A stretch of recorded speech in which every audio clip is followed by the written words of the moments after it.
So much of our modern Western interpretation of the vampire comes from Bram Stoker's iconic novel Dracula, or the numerous iterations in film of this Eastern count who travels westward in his insatiable hunt for fresh blood. Typically, he has a Slavic accent. He might wear a cape, exposed fangs, hypnotizes victims. He can transform into various animals, most likely a bat, or in some cases a wolf. The vampire myth, of course, predates Stoker's 1897 novel. Vampire tales exist in nearly every culture. Some of the earliest vampire tales reach us from Japan and India, only before appearing in European folkloric literary traditions. The vampire tale reaches Western Europe through the Balkans. South Slavic lands possess a very rich tradition of folklore, and here the vampire emerges as a creature to be feared, one who can drink the blood or eat the flesh of unsuspecting victims. These tales reached Western Europe in part through the transmission and exchange and the interest in different folkloric traditions. But there's also a historical connection that needs to be mentioned here, and that's the real-life figure of Vlad Tepish, the ruler of Wallachia, present-day Transylvania.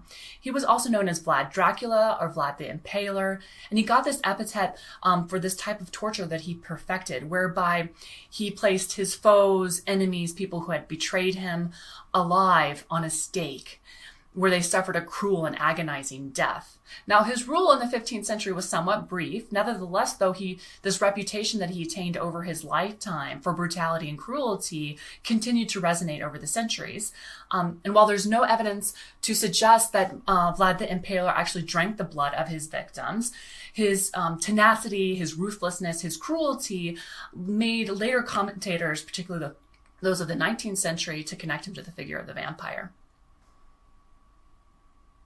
Vampires, particularly those of Slavic folklore, are thought to bring hardship and distress to communities. In some tales, the vampire appears as a mysterious outsider who, although initially attractive and appealing and friendly, actually turns out to be a predator and drinks the blood of unassuming victims or eats their flesh.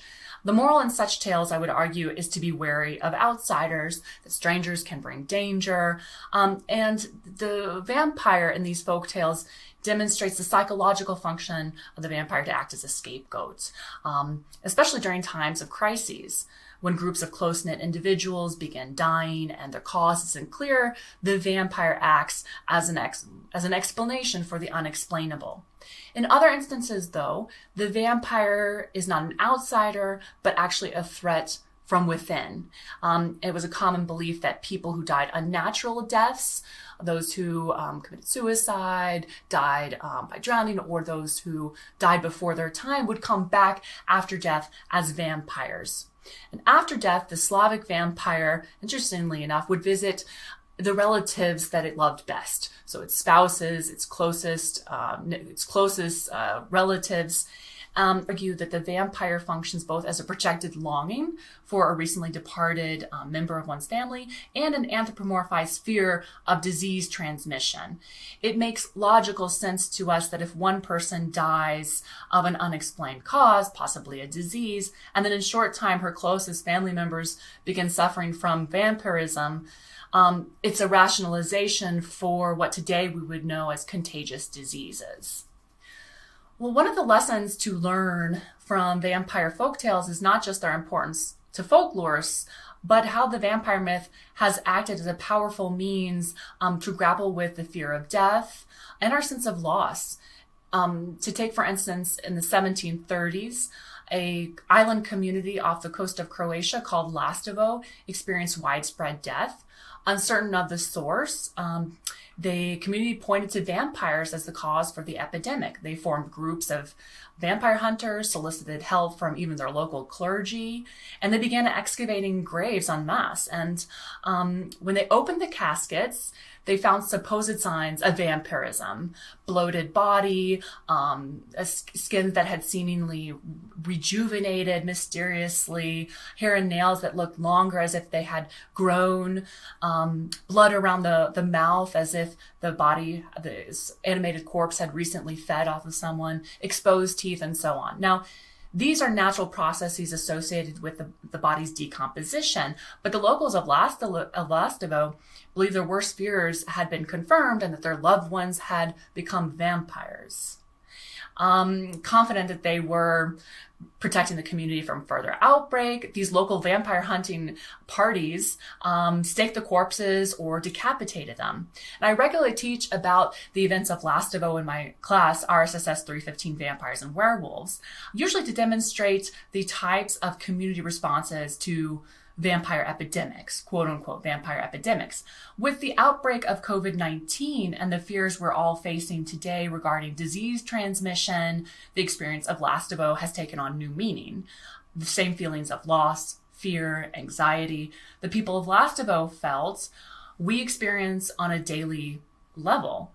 In times of panic and uncertainty, communities can come together to support one another and show the best aspects of a particular community, but they can also fall apart and seek scapegoats to place blame. And as a nation, we're experiencing this with COVID-19 and also as a global community.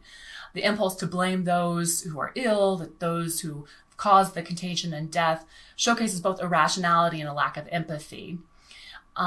Pointing blame where none exists can easily turn xenophobic and racist. As the recent attacks against Asians and Asian Americans in the US has shown, there's a lot we can still learn about tolerance and empathy.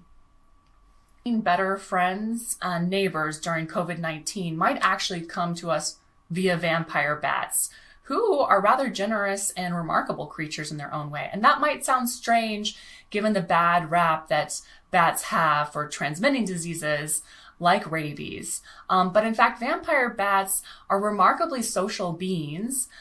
They form long-term social relationships. They know that sharing is caring. They will regularly regurgitate food, blood, for not only those that they're related to, but the close-knit friendships that they've made or ties that they've made within their colony. And so recent studies have also shown that vampire bats practice a form of social distancing when they become ill. So data suggests that bats, when a mother bat becomes ill, while she'll continue to feed her offspring, she'll refrain from sharing food, from regurgitating blood to other healthy members of the colony. There are interesting parallels between folkloric beliefs to protect from vampires and how we think about immunity. So various scholars have shown the precautions that Slavic people took in order to prevent or ward off vampire attacks, including placing garlic around the house, around the windowsills and the doors, placing salt around one's body, sealing off the house and the body, help prevent a vampire from entering. In a related way, our current practices of physical or social distancing mirror those types of preventative behaviors found in folk traditions. The question of immunity brings up complicated issues regarding exposure to coronavirus. We will soon live in a world where some of us will have the antibodies and be no longer susceptible to COVID-19, while many others of us will remain vulnerable to the virus. Questions arise in this kind of circumstance. How will society function? What will our lives look like if immunity grants special status? Will there be two-tiered systems? Will immunity to COVID-19 provide newfound privileges? And if so, how will those be navigated and regulated in fair and equitable ways? While not a direct answer to these complex questions, representations of vampire human hybrids, of assimilation of vampires into communities, project alternative possibilities or imagine futures that can tell us something about how we can grapple with today's trying times. Blood transfusion, gaining exposure and immunity to vampires, possessing the antibodies to ward off vampires. These are all common tropes in modern contemporary iterations of vampire tales.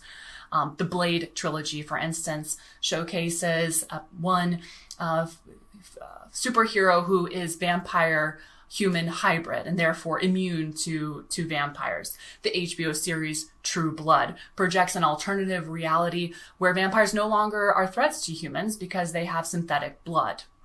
And the hilarious mockumentary What We Do in the Shadows shows vampires as adorably out of sync with reality, and so we can laugh at their inability to get common references and to live in the 21st century.